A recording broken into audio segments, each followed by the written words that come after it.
Selamat datang di eksplorasi kita kali ini. Kita akan menyelami kutipan-kutipan penting dari buku The Road Less Stupid. Penulisnya Keith J. Cunningham. Ya, buku yang menarik sekali. Betul. Gagasannya tuh unik ya. Kunci sukses katanya bukan cuma soal jadi pinter, tapi justru soal menghindari kesalahan bodoh. Yang dia sebut pajak kebodohan. Dumb text ya, istilah yang cukup mengena. Intinya sih, Cunningham ini bilang banyak bisnis gagal bukan karena kurang ide bagus, Tapi, tapi karena terus-terusan bayar pajak kebodohan ini. Keputusan yang impulsif, emosional, atau ya kurang dipikir matang-matang. Itu bisa mahal ongkosnya. jadi fokusnya mengurangi kebodohan bukan cuma nambah kepinteran ya. Agak beda ini. Persis. Dia bilang kondisi finansial Anda sekarang itu cerminan dari pemikiran terbaik Anda sejauh ini. Agak menusuk ya, tapi masuk akal. Iya juga sih. Jadi ini lebih ke pertahanan finansial ya, bukan cuma menyerang. Cunningham juga bilang bisnis itu semacam olahraga intelektual. Benar. Dan di olahraga ini, emosi kayak optimisme berlebihan atau serakah itu sering jadi musuh.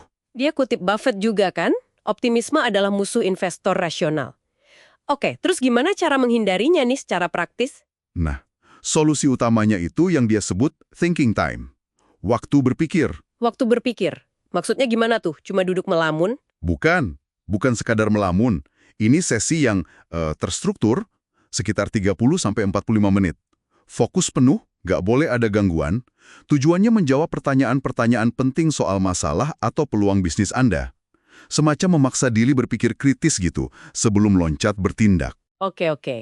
Jadi, disiplin buat mikir secara terstruktur. Ada 5 disiplin inti ya dalam thinking time ini. Yang pertama, katanya, temukan pertanyaan yang belum kepikiran, biar lebih jelas dan opsinya lebih banyak. Tepat. Terus yang kedua, ini penting banget. Bedakan antara masalah inti sama gejalanya.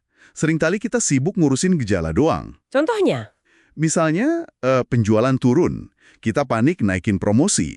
Padahal penjualan turun itu mungkin cuma gejala. Masalah intinya bisa jadi produknya udah nggak relevan. Atau mungkin layanan pelanggannya jelek. Gitu. iya, itu krusial banget. Ketiga, periksa asumsi. Bedain mana fakta, mana cerita, atau harapan kita doang.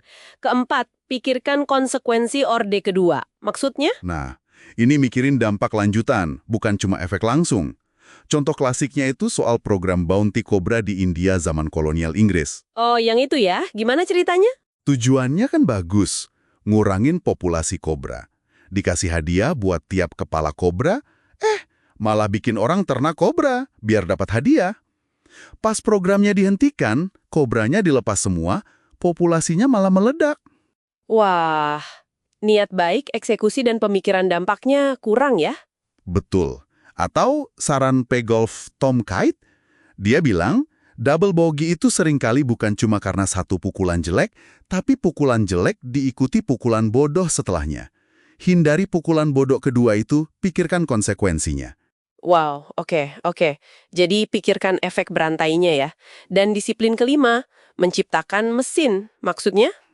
Maksudnya, bikin rencana dan siapkan sumber daya yang pas buat ngatasin masalah inti tadi. Bukan cuma gejalanya. Nah, ini nyambung ke pentingnya konsistensi. Konsistensi ya? Iya, Cunningham bilang, hasil luar biasa itu sering datang dari hal-hal biasa yang dilakukan secara konsisten. Sukses atau gagal itu akumulasi tindakan kecil tiap hari, bukan soal nunggu momen ajaib. Masuk akal. Termasuk fokus ke pelanggan juga kan? Ada akronimnya tuh FOWTWGAGGIT. Apa tadi? FOWTWG AGJT. Find out what they want, go and get it, give it to them. Cari tahu apa mau pelanggan, cari caranya, kasih ke mereka. Intinya jangan terlalu cinta sama produk atau ide kita sendiri ya.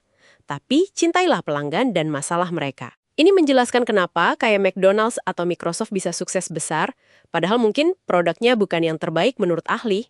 Betul, mereka jago ngasih apa yang pasar mau, fokus ke proposisi sukses pelanggan. Nah, ini nyambung ke budaya perusahaan juga. Gimana hubungannya? Cunningham bilang, budaya adalah apa yang Anda toleransi. Artinya, standar yang kita biarkan terjadi, itulah yang jadi budaya. Jadi penting bangun budaya akuntabilitas. Akuntabilitas ya. Caranya? Daripada nyalain orang, coba pakai pendekatan pembinaan. Tanya aja, bantu saya paham dong kenapa ini terjadi. Gitu.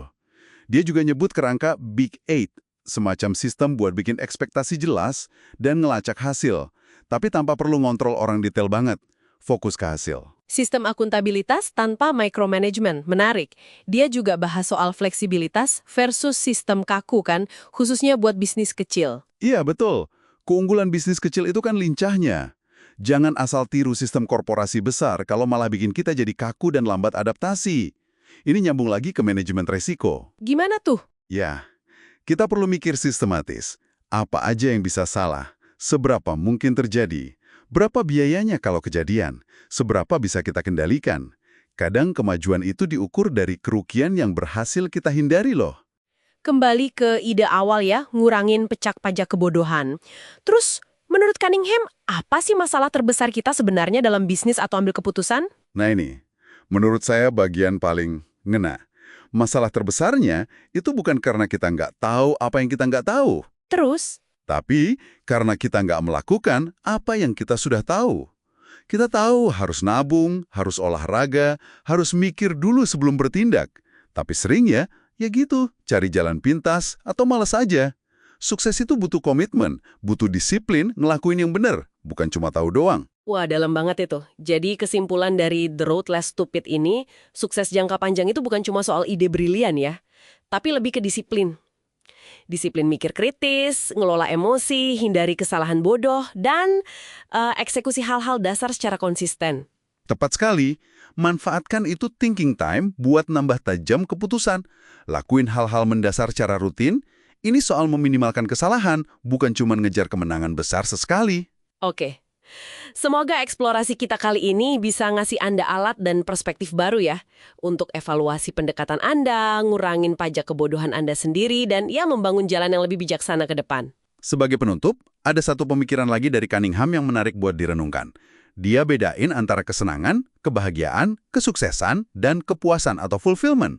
Gimana bedanya? Kesenangan itu stimulasi indera. Kebahagiaan itu dari rasa syukur. Kesuksesan itu dapat apa yang kita mau.